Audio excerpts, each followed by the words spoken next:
Assalamualaikum warahmatullahi wabarakatuh.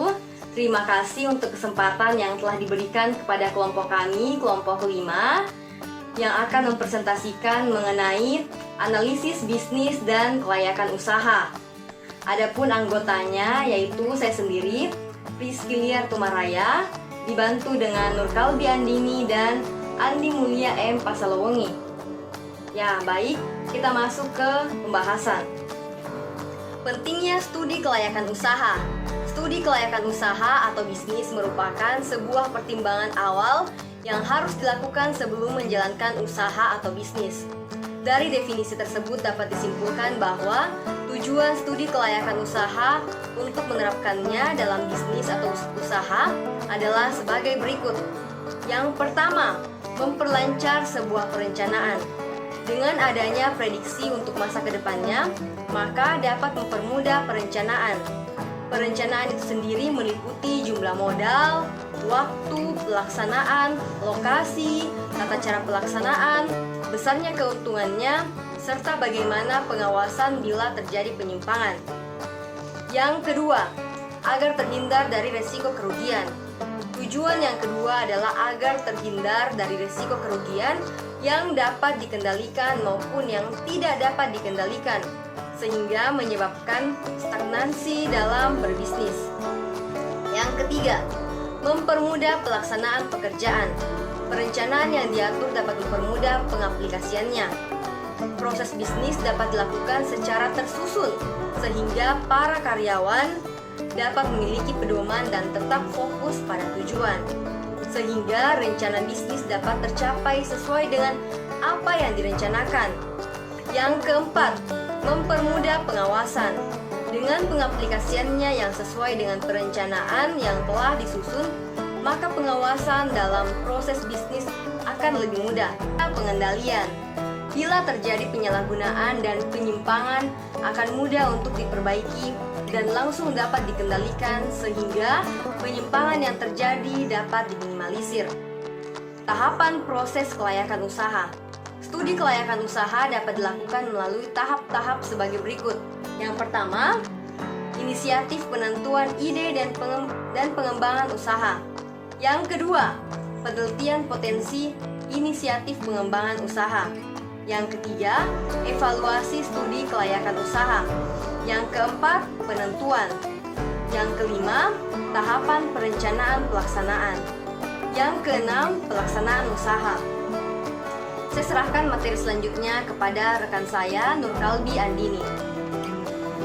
Peluang pasar. Cara melakukan riset pasar dengan terjun langsung ke lapangan dengan cara observasi, wawancara, ataupun kuesioner. Yang kedua, aspek keuangan. Bagi sebagian bisnis, modal adalah hal utama yang harus dimiliki sebelum melakukan sebuah bisnis. 3. Aspek teknis atau operasi. Dalam aspek teknis atau operasi, hal-hal yang perlu diperhatikan yaitu yang pertama, lokasi usaha, yang kedua, tata letak, yang ketiga, teknologi yang digunakan, yang keempat, volume produksi, yang kelima, bahan baku dan bahan penolong, dan yang keenam, tenaga kerja. Yang keempat, aspek ekonomi, sosial, dan budaya. Dari sisi ekonomi, analisis yang dilakukan yakni bagaimana perusahaan berdampak pada tingkat pendapatan per kapita di wilayah tempat perusahaan didirikan. Sedangkan aspek budaya, studi kelayakan akan menganalisis bagaimana perusahaan mempengaruhi adat istiadat di daerah sekitar. Yang kelima, aspek dampak lingkungan. Aspek dampak lingkungan merupakan analisis yang paling dibutuhkan pada saat ini. karena setiap proyek yang akan dijalankan akan memiliki dampak yang sangat besar terhadap lingkungan di sekitarnya. Antara lain, pertama, dampak terhadap air. Yang kedua, dampak terhadap tanah. Yang ketiga, dampak terhadap udara. Dan keempat, dampak terhadap kesehatan manusia. Keenam, aspek hukum dan legalitas. Dalam aspek hukum, poin-poin yang dianalisis yaitu izin lokasi, surat tanda daftar perusahaan, NPWP, dan surat izin tempat usaha dari Pemda setempat. Ya, baiklah, untuk materi selanjutnya saya serahkan kepada rekan saya. Saya akan menjelaskan mengenai kriteria kelayakan investasi. Agar investasi dapat menghasilkan tingkat pengembalian yang diharapkan di masa mendatang, investor harus melakukan analisis kelayakan investasi terlebih dahulu.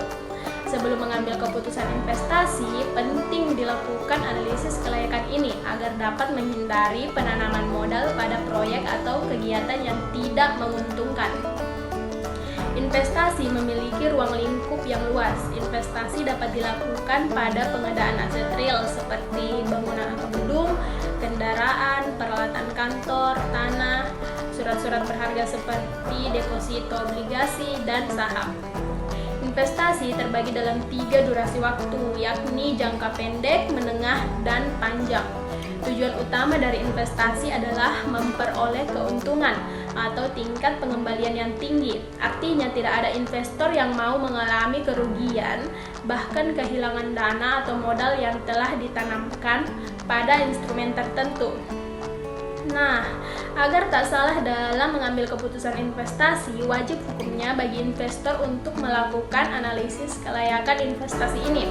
Kelayakan investasi tidak bisa dinilai hanya berdasarkan dari asumsi atau keyakinan saja, tetapi harus dianalisis secara mendalam dari berbagai aspek.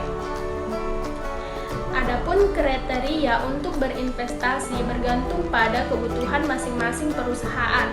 Di sini saya akan menjelaskan kriteria-kriteria yang bisa digunakan untuk menilai dan menentukan kelayakan suatu investasi. Pertama, ada yang namanya kriteria payback period. Payback period ini adalah periode modal kembali atau lamanya waktu yang diperlukan untuk mengembalikan investasi awal atau modal yang sudah dikeluarkan. Metode ini memiliki prinsip makin kecil arus kas yang diperoleh, maka semakin lama pula modal investasi akan kembali pada investor tersebut. Yang kedua adalah average rate of return. Kriteria ini menghitung rata-rata laba bersih dari suatu proyek dibagi nilai tunai investasi. Jika hasil lebih besar daripada biaya modal untuk proyek, maka dianggap proyek tersebut layak, dan begitu pula sebaliknya. Kriteria yang ketiga yaitu net present value. Kriteria yang ketiga ini yaitu investasi berdasarkan arus kas masuk yang diharapkan pada masa depan dan arus kas keluar yang disesuaikan dengan suku bunga dan harga pembelian awal pada proyek. Selanjutnya, kriteria keempat yaitu internal rate of return. Cara mengukur kelayakan investasinya berdasarkan tingkat pengembalian hasil intern atau pengembalian bunga pinjaman.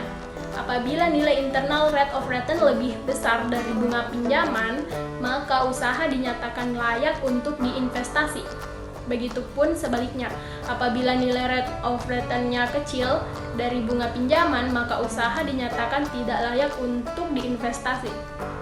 Jadi dapat disimpulkan bahwa kriteria yang keempat ini adalah metode perhitungan investasi dengan menghitung tingkat bunga yang menyamakan nilai investasi sekarang dengan nilai dari penerimaan kas bersih di masa yang mendatang.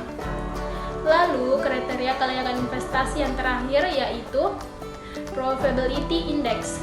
Kriteria yang kelima ini menghitung nilai tunai arus kas masuk bersih dibagi nilai tunai investasi.